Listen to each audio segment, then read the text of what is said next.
My dearest brothers and sisters, this is Tunia speaking. I love you so very much. It's strange that on Earth, most people are motivated by emotions. Yet, most conversations are about facts, about logic, about events, and about other rational bits of information.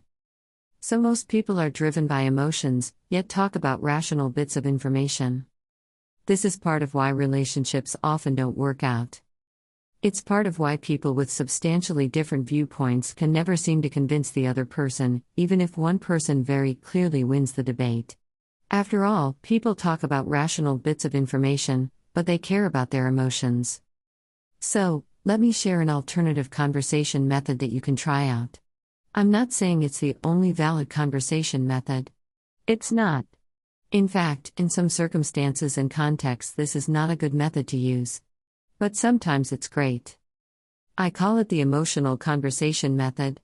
And it's simply, when talking to someone, focus on making sure that both people understand how both people are feeling. So let's say John is talking with Sally about politics or about their relationship, and the discussion is going nowhere.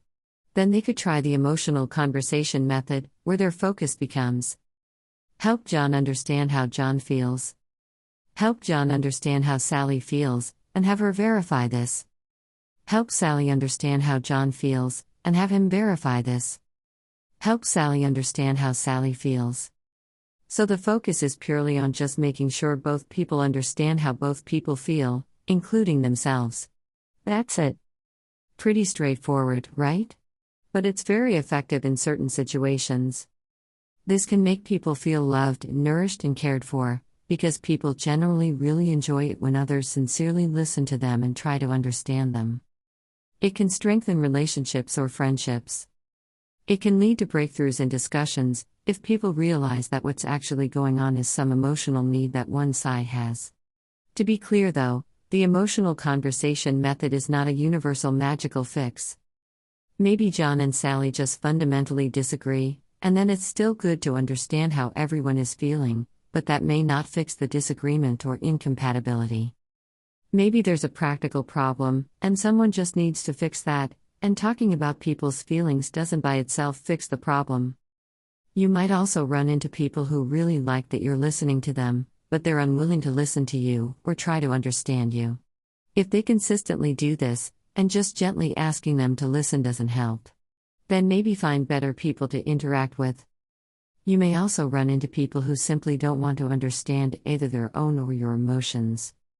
So the emotional conversation method certainly doesn't always work and certainly isn't always appropriate. But sometimes it really is, and sometimes it can be really nourishing and relationship strengthening.